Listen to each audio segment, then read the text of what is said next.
बिस्मिल्लाहिर्रहमानिर्रहीम, अस्सलाम वालेकुम। Myself Khizar Ahmed Usama MK preparation के प्लेटफॉर्म से आपसे मुखातिब हूँ। स्टूडेंट्स, एमके प्रिपरेशन स्टार्ट करने जा रहा है फिजिक्स की एक नई लेक्चर सीरीज, जिसमें हम ग्रेड 9 से लेकर जो हायर लेवल्स तक है वहाँ तक कि फिजिक्स के तमाम फील्ड्स जो हैं ग्रास रूट लेवल से एडवांस लेवल तक हम उसको डिस्कस करेंगे। तो जितनी भी सीट्स हैं फिजिक्स से रिलेटेड, चाहे वो स्कूल एजुकेशन डिपार्टमेंट की हैं, हायर एजुकेशन डिपार्टमेंट की हैं, लेक्चरर्स की हैं, सब्जेक्ट स्पेशलिस्ट की हैं, फिजिक्स से रिलेटेड जितने भी सीट्स आती हैं उन सब के लिए, उन सब की तैयारी के लिए ये जो लेक्चर सीरीज है बहुत ही मुफीद होने जा रही है, क्योंकि हम इसमें बड़ी डिटेल के साथ डिस्कस करने जा रहे हैं चीज़ों को, बिल्कुल ही ग्रास रूट लेवल से लेंगे। तो वो स्टूडेंट्स, वो तमाम लोग जो एक काफ़ी अरसे से अपने सब्जेक्ट से अनटच है या काफ़ी अरसे से उन्होंने अपना ग्रेजुएशन या मास्टर्स किया हुआ है, तो उनके लिए ये सीरीज़ बहुत मुफीद है, क्योंकि इसमें हम छोटे से छोटे फील्ड से लेकर जो हमारे एडवांस लेवल तक है उन सबको डिस्कस करेंगे। तो अभी चैनल को सब्सक्राइब कर लें, बेल आइकन पे क्लिक कर लें, और हमारे सेशन को या चैनल को ज्वाइन करने के लिए डिस्क्रिप्शन में नंबर्स दिए गए हैं, आप उनसे रब्ता करके डिटेल्स ले सकते हैं। तो स्टार्ट करते हैं आज के सेशन। आज के सेशन में हम डिस्कस करेंगे फिजिकल क्वांटिटीज और मेजरमेंट्स। फिजिकल क्वांटिटीज क्या होती हैं, कितनी टाइप्स की होती हैं, उनकी मेजरमेंट्स क्या होती हैं, और उनसे रिलेटेड इंस्ट्रूमेंट्स कौन कौन से हैं वो सारे के सारे हम इसमें डिस्कस करेंगे। तो स्टार्ट करते हैं। सबसे पहले तो हम बात करते हैं कि हमारे इर्द गिर्द बहुत सारे फिनोमेना जो हैं वो हो रहे हैं, फिजिकल भी हो रहे हैं, कुछ केमिकल्स हो रहे हैं, बहुत सारी चीज़ें जो है वो हो रही हैं, और उन सारी चीज़ों की एक बिल्ट इन नेचर है इंसान की क्यूरियोसिटी, कि वो उन सारी चीज़ों को समझना चाहता है, उसके पीछे की हैपनिंग, उसके पीछे की जो भी साइंस है उसको समझना चाहता है। तो जितने भी फिजिकल फिनोमेना हैं उन सब की जो डिस्कशन है वो हम फिजिक्स में करते हैं। तो बात करते हैं फिजिकल और नॉन फिजिकल क्वांटिटीज़ की। तो बहुत सारे नेचुरल फिनोमेना जो हैं उनकी जो अकरेंस होती है, हम उनको, उनकी हैपनिंग को कुछ ना कुछ टेक्निकल टर्मिनोलॉजी जो है वो उसके साथ एसोसिएट करते हैं। लाइक हमारे पास love, affection, fear, wisdom, beauty, length, volume, density, ये जितनी भी हमारे पास टर्मिनोलॉजीज हैं, वॉल्यूम, डेंसिटी, टाइम, टेम्परेचर, ये सारी की सारी टर्मिनोलॉजीज किसी ना किसी इवेंट से एसोसिएट होती हैं। कोई ना कोई काम जो हमारे फिजिकल वर्ल्ड में, हमारे सराउंडिंग में हो रहा है, उन सारों को हम किसी न किसी टर्म के साथ एसोसिएट करके डिस्क्राइब करते हैं उन फिनोमेनास को।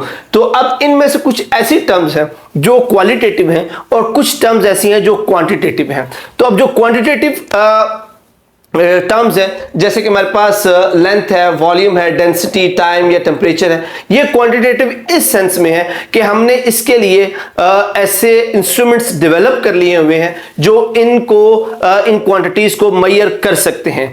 बट जो अदर फिनोमेनाज हैं जो फिजिकल से ज्यादा इमोशनल हैं, लाइक हमारे पास लव है, अफेक्शन, फियर, विजडम, ब्यूटी, ये इस तरह की टर्म्स हैं, ऐसी क्वांटिटीज हैं जिनको नापा नहीं जा सकता, जिनको क्वांटिटाइज नहीं किया जा सकता। इनको मेजर करने के लिए हम हमेशा कंपैरिजन का इस्तेमाल करते हैं, किसी दूसरी चीज के साथ कंपेयर करके उसको इस्तेमाल करते हैं। लाइक अगर हम टेम्परेचर की बात करें तो टेम्परेचर जो है वो एब्सेंस ऑफ, जो टेम्परेचर है वो प्रेजेंस ऑफ हीट, या चेंज होते हैं किसी भी बॉडी के अंदर कि उसके अंदर कितनी ज्यादा हीट प्रोड्यूस है या नहीं, तो इसको हम क्वांटिटेटिवली मेजर कर सकते हैं। बट जो इमोशनल बिहेवियर होता है, ये सारी टर्म्स उसके साथ एसोसिएट है, इनको मेजर नहीं किया जा सकता, इनको कंपेयर किया जा सकता है, इसके कम या ज्यादा के बारे में बताया जा सकता है, पर इसको नापा नहीं जा सकता। तो वो तमाम क्वांटिटीज जिनको क्वांटिटेटिवली हम मेजर कर सकते हैं, जिनको हम काउंट कर सकते हैं, उनको हम फिजिकल क्वांटिटीज कहते हैं। और वो तमाम टर्मिनोलॉजी है, वो तमाम क्वांटिटीज जिनको हम मेजर नहीं कर सकते, हम उनको क्वांटिटाइज नहीं कर सकते, उनको हम नॉन फिजिकल क्वांटिटीज कहते हैं। अब इनको मेजर करने के लिए इन क्वांटिटीज को, जो हमारे पास फिजिकल क्वांटिटीज है, इनको हम दो कैटेगरीज में डिवाइड करते हैं, बेस क्वांटिटी और ड्राइव्ड क्वांटिटी।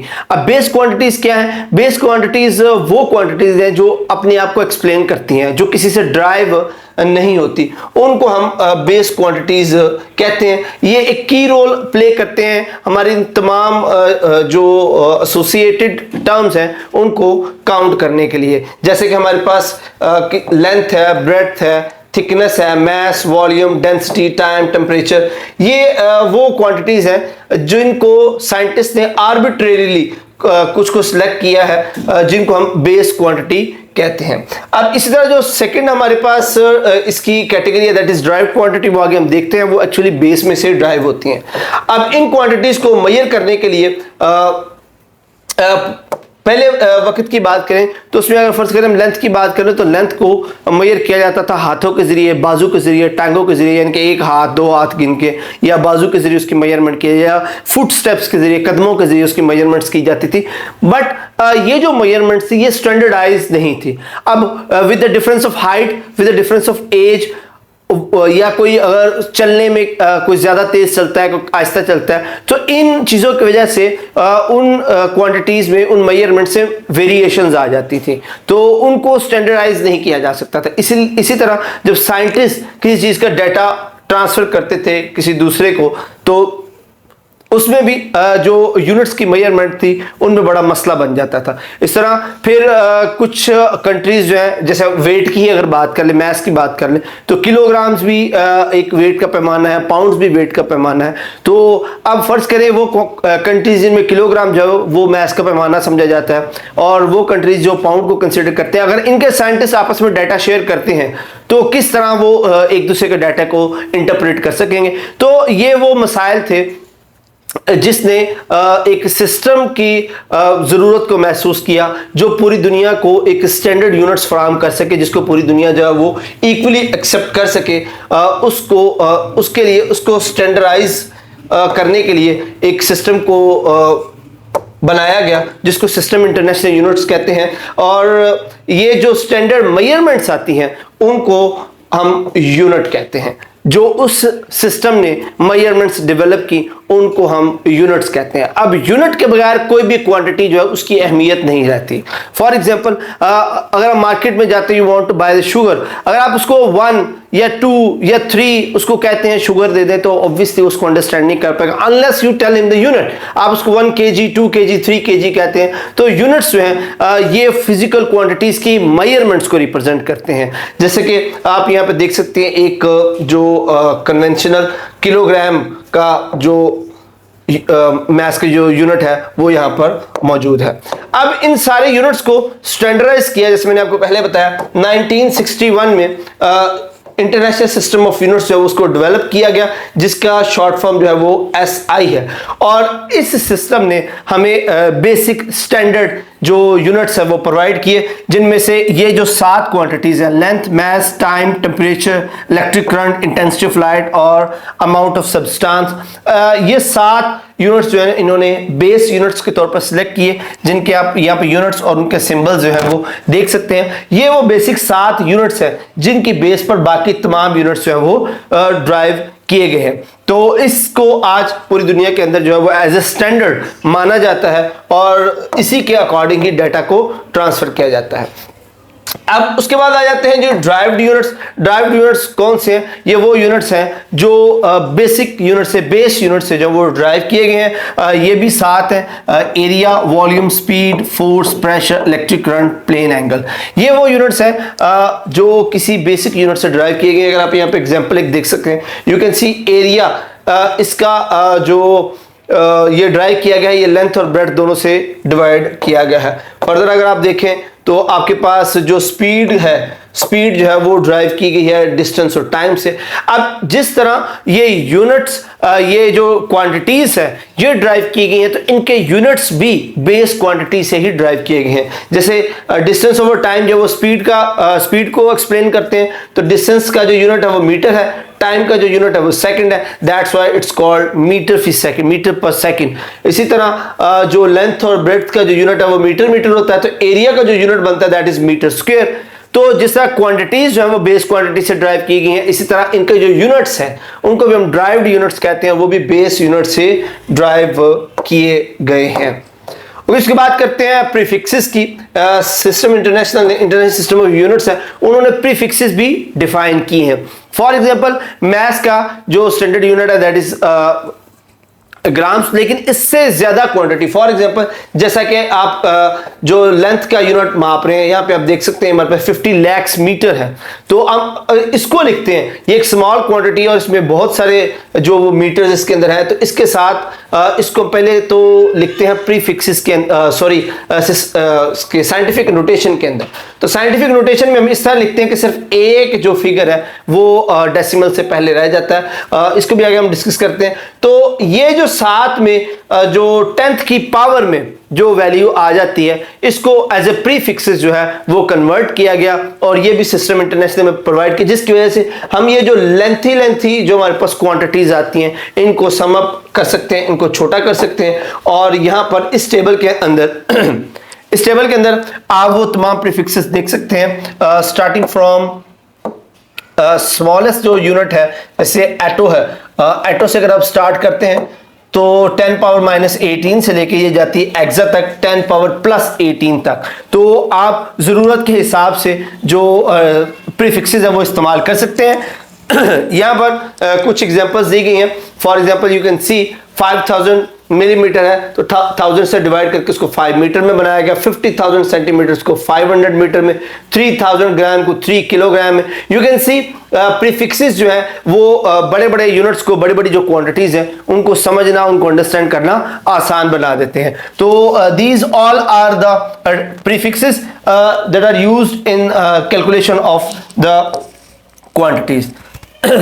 उसके बाद हम बात करते हैं साइंटिफिक नोटेशन की। जैसे मैंने आगे बात की, तो साइंटिफिक नोटेशन एक्चुअली यूज की जाती है जो हमारे पास बड़ी बड़ी क्वांटिटीज हैं उनको छोटी क्वांटिटीज में कन्वर्ट करने के लिए, ताकि उनको समझना आसान हो और उनको जो अंडरस्टैंड करना या उनको प्रोसेस करना जो है वो आसान हो। फॉर एग्जांपल आपके पास अगर कोई क्वांटिटी है, यू कैन सी है, ये हमारे पास एक बहुत बड़ी क्वांटिटी यहां पर मौजूद है। पहले हम सिंपलेस्ट की बात करते हैं, उसके बाद हम फर्दर की तरफ जाएंगे।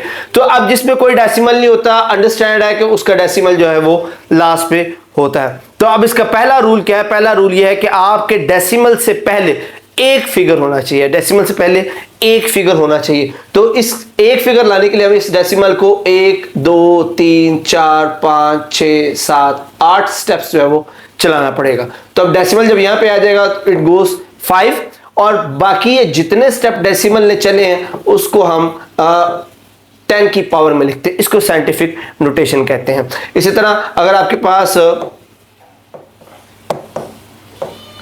ये एक फर्ज कर ले आपके पास कोई टर्म है, अब ये काफी एक लंबी टर्म है, इसको समझना या सीखना जरा मुश्किल हो जाता है। बाकी इसमें राउंड ऑफ का भी जो है वो कॉन्सेप्ट आ जाता है कि अगर 5 से प्लस है तो हम पीछे वाले के अंदर एक जो है वो बढ़ा के लिखते हैं। बट इसमें हमारे पास जो रूल होता है दैट इज के आपका डेसिमल से पहले जो डिजिट है वो 1 होना चाहिए।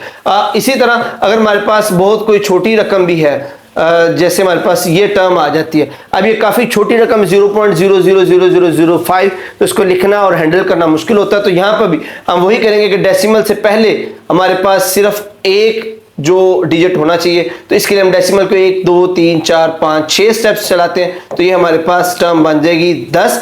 अब यहां पर देखने वाली बात यह कि इसमें हमने डेसिमल को राइट से लेफ्ट मूव करवाया था, तो हमारे पास जो 10 की पावर थी वो प्लस में आई थी। अब इसमें हम डेसिमल को मूव करवा रहे हैं फ्रॉम लेफ्ट टू राइट, तो अब इस कंडीशन में जो इसकी पावर होगी ये इट कम्स टू माइनस, ये माइनस में आएगी। तो इस तरह हम एक बड़ी रकम को जो है वो साइंटिफिक नोटेशन में लिख सकते हैं। और साइंटिफिक नोटेशन फिर हमें हेल्प आउट करता है कि हम बड़ी बड़ी जो टर्म्स हैं उनको छोटी टर्म्स में कन्वर्ट करके आसानी से लिख सकें। अब यहां पर आप देख सकते हैं कि बड़ी बड़ी टर्म्स को जब वो छोटी छोटी टर्म्स में कन्वर्ट करके यहां पर लिखा गया है। अब इसी तरह जब आप इन बड़ी बड़ी टर्म्स को ऐड या सब्ट्रैक्ट करना चाहते हैं तब भी आपको साइंटिफिक नोटेशन में कन्वर्ट करना पड़ेगा। बट उसमें रूल ये है कि जब आप उसको साइंटिफिक नोटेशन में कन्वर्ट करते हैं, आप दो टर्म्स को ऐड अगर करना चाहते हैं, first you have to make जो उनका 10 की पावर वाला हिस्सा है उसको आप एक्सपोनेंट वाला जो हिस्सा है उसको आप सेम करेंगे। फॉर एग्जाम्पल यहां पर आप देख सकते हैं कि हमारे पास एक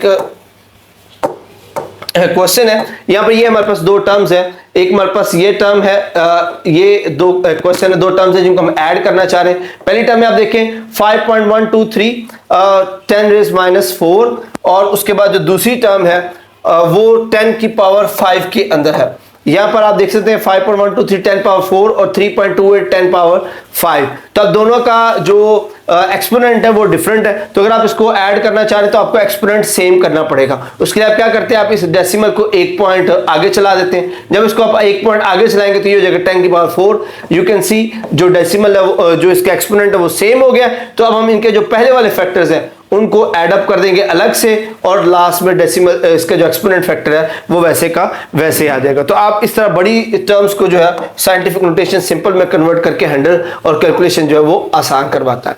अब जो हमने फिजिकल क्वांटिटीज हमने देखी हैं, अब हम उनको जो इंस्ट्रूमेंट इस्तेमाल होते हैं उनको मेजर करने के लिए उनके बारे में देखते हैं। सबसे पहले लेंथ को मापने के लिए हमारे पास मीटर रूल होता है। मीटर रूल जो है वो जनरली इस्तेमाल होता है लैब के अंदर लेंथ को मापने के लिए। अब जब हम इंस्ट्रूमेंट की बात करें तो हमारे पास दो टर्म्स जो है ना वो बार बार आपको सुनने के मिलेगी। उसमें जो एक है दैट इज लीस्ट काउंट, ये आप यहां पे देख सकते हैं लीस्ट काउंट, और दूसरा आएगा हमारे पास जीरो एरर।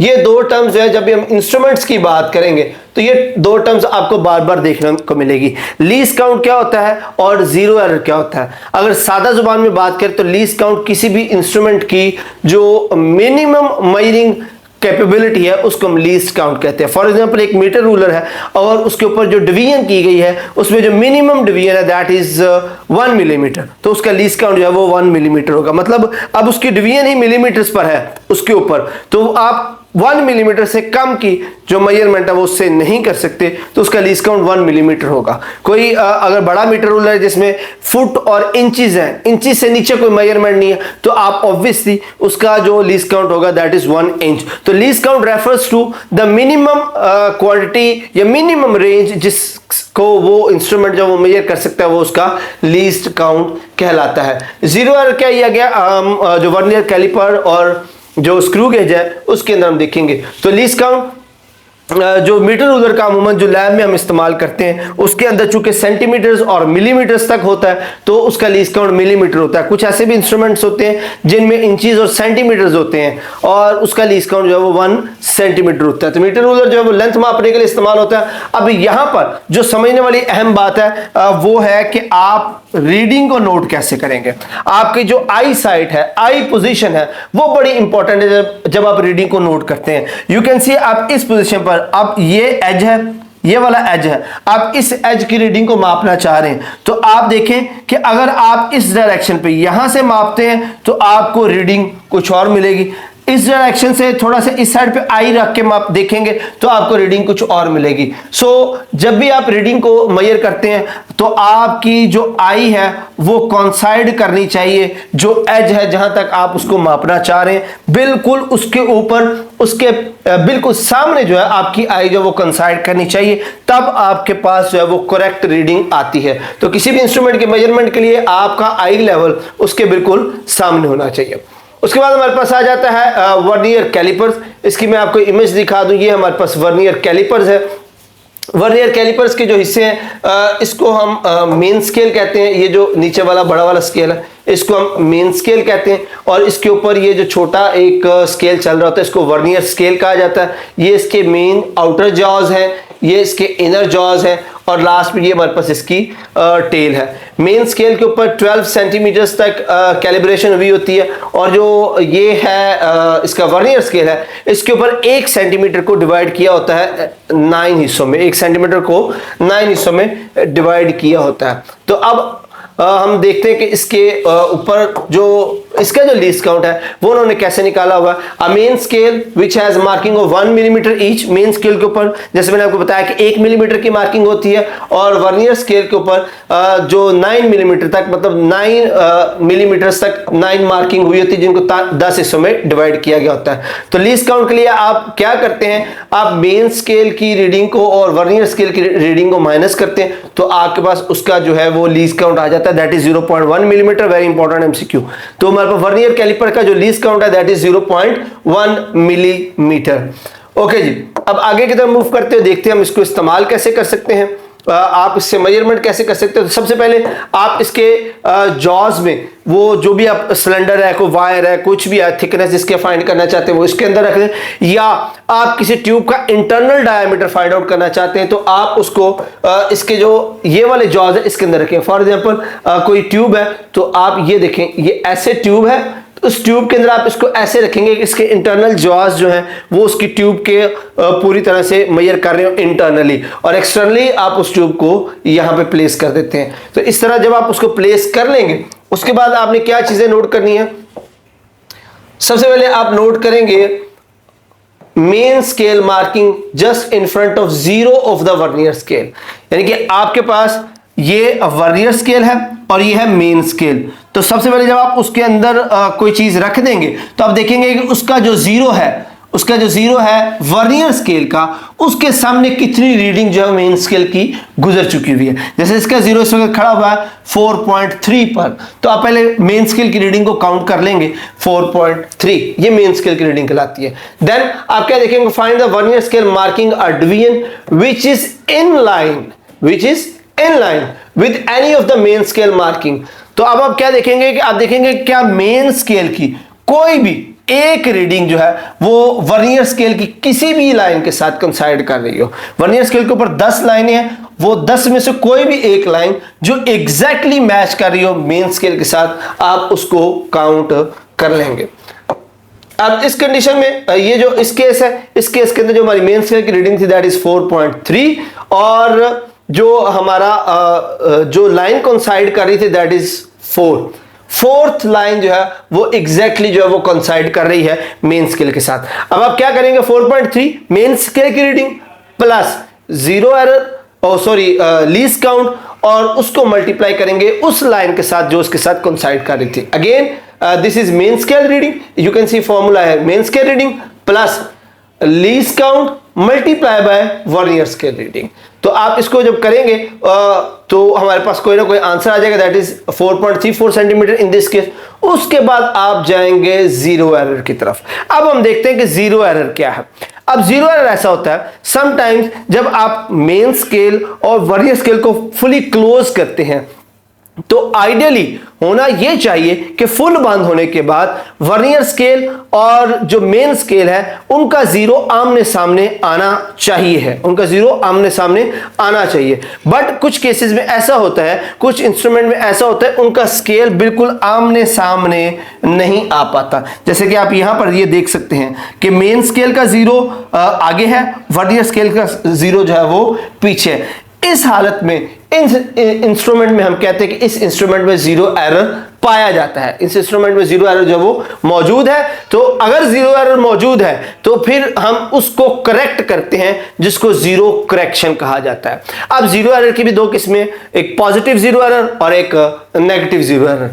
वो क्या होते हैं अब हम उनकी तरफ देखते हैं। पॉजिटिव और नेगेटिव जीरो एरर में क्या डिफरेंस है? अच्छा आगे पिक्चर्स नहीं है, मैं यहीं पे आपको बता देता हूं। पॉजिटिव और नेगेटिव जीरो एरर में क्या है? अब इस हालत में आप देखिए कि ये जीरो आ गया है पीछे, जीरो हमारे पास क्या आ गया है? मेन स्केल के जीरो से पीछे आ गया। इस हालत को हम कहते हैं कि ये पॉजिटिव जीरो एरर है और इसकी जो करेक्शन होगी वो नेगेटिव होगी। इसी तरह अगर ये जीरो आगे चला जाता तो इसको हम नेगेटिव जीरो एरर कहते हैं और इसकी जो करेक्शन होगी वो पॉजिटिव होगी। तो this is the zero error जो अमूमन इंस्ट्रूमेंट्स में होता है और समहाउ नहीं भी होता। तो इस तरह से आप जो है वो उसको कर सकते हैं। जब आप इसकी फाइनल वैल्यू निकालेंगे जो आखिरी वैल्यू होगी, अगर आपका पॉजिटिव जीरो एरर था तो आप उसके अंदर जितना वो जीरो एरर था उतना माइनस कर देंगे, और अगर नेगेटिव जीरो एरर था तो आप उतनी अमाउंट जितना वो एरर था उतनी अमाउंट को पॉजिटिव कर देंगे। सो इस तरह से आप जो वर्नियर कैलिपर से जो मेजरमेंट है वो कर सकते हैं। ओके जी, उसके बाद आ जाता है जी micrometer screw gauge. Micrometer screw gauge आप यहां पर देख सकते हैं। यहां पर हमारे पास ये उसका एनल होता है, ये इसका स्पिंडल है, और यहां पे हमारे पास इसकी स्लीव है, और उसके बाद ये ऊपर जो रोटेट कर रहा है इसको हम सर्कुलर स्केल कहते हैं, और लास्ट में जिससे पकड़ कर हम इसको घुमाते हैं इसको हम रैचेट कहते हैं। रैचेट बड़ी इंपॉर्टेंट है। हम जब इसके अंदर कोई भी वायर या जो भी चीज हम जिसके मेजरमेंट करना चाह रहे हैं हम उसको प्लेस करके जब हम इसको टाइट करते हैं तो इसको हम रैचेट से पकड़कर टाइट करते हैं, और जिस प्लेस पे इसने आकर रुकना होता है वहां पर आकर रैचेट जो है वो एक साउंड प्रोड्यूस करती है, जिससे हमें पता चल जाता है कि ये इसकी आइडियल लोकेशन है। इससे ज्यादा इसको टाइट हम नहीं कर सकते। तो ये हमारे पास फिगर है। अब इसकी कैलकुलेशन भी ऑलमोस्ट जो है वो वैसी ही है जैसे हम करते हैं उसकी स्क्रू गेज की। अब इसका ये जो सर्कुलर स्केल है ये एक्चुअली इसके ऊपर रोटेट करता है। अब सर्कुलर स्केल के ऊपर जो है वो 100 तक मार्किंग होती है, मतलब 1 सेंटीमीटर को 100 तक जो है वो डिवाइड किया गया होता है, और इसके मेन स्केल के ऊपर या जो इसकी स्लीव है इसके ऊपर जो है वो वही 10 लाइंस होती हैं। तो सबसे पहले हम जीरो एरर को चेक करते हैं, और अगेन जो जीरो एरर के लिए आपका सर्कुलर स्केल का जीरो मेन स्केल की जो लाइन है उसके ऊपर आके रुकना चाहिए, बिल्कुल एग्जैक्टली उसके सामने होना चाहिए। अगर बिल्कुल सामने होगा तो जीरो एरर नहीं होगा, अगर वो उसको क्रॉस कर देगा तो जीरो एरर इज पॉजिटिव और उसकी करेक्शन क्या होगी, नेगेटिव। और अगर ये जीरो नीचे रह जाता है तो जीरो एरर इज नेगेटिव और उसकी करेक्शन जो होगी वो होगी पॉजिटिव। उसके बाद इसकी मेजरमेंट कैसे करते हैं, हम उसके अंदर चीज को, जो भी चीज हम उसको प्लेस करेंगे उसको हम टाइट करेंगे। अब यहां पर ये देखें आप, ये हमारे पास एक सिनेरियो है, इसमें देखें सबसे पहले तो अब मेन स्केल की रीडिंग को चेक करेंगे। मेन स्केल की रीडिंग कैसे पढ़ेंगे, हम देखेंगे कि ये जो सर्कुलर स्केल है मेन स्केल की कितनी लाइनों को क्रॉस करके यहां पर आ चुका हुआ। इस सूरत हाल में जो मेन स्केल की रीडिंग दैट इज 6.5, तो मेन स्केल की रीडिंग आ जाएगी 6.5। उसके बाद हम देखते हैं कि जो मेन स्केल की लाइन है उसके सामने सर्कुलर स्केल की लाइन कौन सी है, दैट इज 25। तो वो 25 और multiply by least count of screw gauge जो कि 0.01 मिलीमीटर होता है, और इसको हम कैलकुलेट करेंगे। तरीकाकार वही है, मेन स्केल रीडिंग प्लस जो एक लाइन कोइंसाइड कर रही है मल्टीप्लाई बाय जीरो उसका लीस्ट काउंट। तो इस तरह से हम जो स्क्रू गेज है उससे भी रीडिंग को कैलकुलेट कर सकते हैं। सो आज की सेशन के लिए बस इतना ही। इसके जो बकिया हिस्सा इंशाल्लाह नेक्स्ट लेक्चर में हम बात करेंगे। नेक्स्ट लेक्चर तक के लिए अपना बहुत सारा ख्याल रखिएगा। अल्लाह हाफिज।